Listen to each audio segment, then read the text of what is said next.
so here's the plan. Out with the old, in with the new. Um, I'm going to go ahead and remove this engine. This is the original to the car engine. The reason I'm going to remove it is twofold. One is it's been burning oil more than I would like. I could go about 900 miles on a quart of oil. That seems excessive to me, and it kind of fouls the plugs a little bit after a while, and blah blah blah. I'm guessing it has good compression. I'm guessing it's either a failed oil ring, just rings in general. Maybe the bearings are loose and blowing too much oil. The oil pressure looks good, so I don't know if that would be it. Anyway, time for this engine to come out, and I'll probably, at the very least, pull the pistons out, look at the oil rings, and see if I can figure out why it's burning oil. Regardless, I got spare engines, so it doesn't really matter. In order to get to this process, to get this point, I've got a jack stand underneath the trans. Okay, that goes underneath and it's holding up the trans. I've loosened all the bolts on the back of the engine. There's 4 main bolts that bolt the block to the transmission, and there's a couple of smaller bolts that bolt the adapter plate to the trans. They all come out. That's all done. All the engine wiring loom on this side has been removed. So the starter, the oil pressure switch, the alternator, all that's been disconnected. Yeah, I'm going ahead and take the alternator with the engine just because. I'm going to take the radiator out later. I could probably do it without removing the radiator. I think there's enough room to engine come forward, but I don't want to damage that radiator. It's in perfect shape. So we're going to not risk that. I'm going to pull the both intake and exhaust manifolds out with the engine. So I unbolted down in here. There's 3 bolts where the outlet tube attaches to the exhaust manifold. I've got that chicken wired up so it doesn't drop down too far. The wiring harness has all been disconnected. That's relatively easy. It's really not that complicated. Here's a that goes to the sensor for the temperature gauge on the dash. I believe this is the EGR switch on my car. This one has EGR on it. You've got your thermotime with I think that the red one's a thermotime, and the non-red one is the temperature sensor for the EFI. Then you got your 6 fuel injectors. You've got your your throttle position sensor. You've got your 7th injector, and you've got the heater for the auxiliary air, and of course you've got the big connector for the airflow meter, which is over here. So that's all been disconnected. I've disconnected the the last connector is the one that goes to the boost control, the deceleration device, the BCCD. I'm not sure what that stands for. That's all disconnected. That's right here. Disconnected the distributor. Just pulled it out completely. It's just as easy that way because I left all the wiring intact. I plan on using that same distributor. I'll just plug it into the new engine. So this is all loosened up, ready to go. Took the fuel, disconnected the vacuum lines and the brake booster. This is all the vacuum stuff over here. I've got the canister lines disconnected over there. There's 3 canister lines for the evap system. Disconnected the fuel lines over there. The compressor, that was a fun one. So the compressor is held on with 4 bolts, 2 that come up from the bottom and 2 that go in from the side. That's the OE style compressor. So the AC works and is fully charged. I don't want to screw around with that, obviously. So I unbolted the compressor and then pulled it up away from the engine as best I could, and then chicken wired it so that it's not going to be hanging on on just the hoses. Chicken wired it to the side somewhere around here. So that should hold the compressor pretty much out of the way. It might bite me a little bit, going in and coming out and going back in again. I don't know. We'll see about that. I've actually removed the engine mount bolts down in this area right down in here. Okay, there's 2 on that side and 2 on the other side. Those are both out. So the only thing that's holding this engine in right now is the weight of the engine on those engine mounts, and the little bit of those bolts I left just threaded in a little bit. for the back side of it.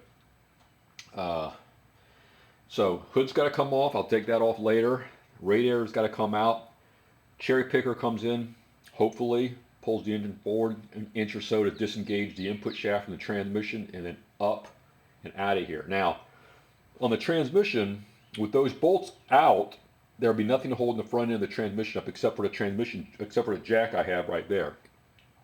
I want the car to be able to roll just in case. I don't know. I haven't done this in this garage yet, so I don't have enough room. If I have to roll the whole car back, it's got to be able to roll. So before I pull the engine out completely, or maybe once I got the engine, I don't know what I'm going to do, but I'm probably going to try to chicken wire the front bell housing to around this support here so that it will hold the engine in place just in case I have to roll the car back. This is a pretty stout support here. And frankly, that transmission doesn't weigh that much, okay? Especially since half of it's being supported in the middle. So we will chicken wire around that transmission, maybe around those bolts that are halfway out, or maybe just around the very front face of the transmission. Chicken wire that to that, so that theoretically when I pull the engine out, I want to see if I can support that transmission with just a chicken wire. If I can support it that way, I've got the exhaust support underneath. I put some chicken wire underneath the exhaust pipe in the middle of the car. Hopefully I can just roll the car a little bit, just push it back and forth enough to get the engine out. We'll see about that. I mean, ideally, the cherry picker will pull the engine up, out, and then I can spin it around and I'm good to go. I don't have to touch the car again until I put the engine back in. I'd like to not have to move the car if possible, but who knows. The other reason I want to keep that transmission supported like that is I'd kind of like to keep, the orientation of that bell housing relatively where it needs to be, so that when I put the engine back in place, hopefully I won't fight it too much getting it put back into the input shaft. Some people like to pull the transmissions out with the engine. I don't know. I'm hesitant to do that for a lot of reasons. I won't go into why. I don't think you need to do it. The transmission's fine. I don't need to worry about it. So that's where we are now. The next, and I may end up looking into removing that bracket while I'm in here and breaking those spot welds loose and then reattaching that bracket.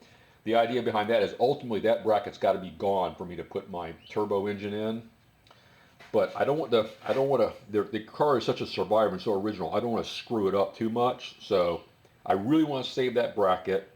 I really want to be able to screw it back on with some inserts, some threaded inserts, so that if I ever want to go back to naturally aspirated, it's not that hard to do.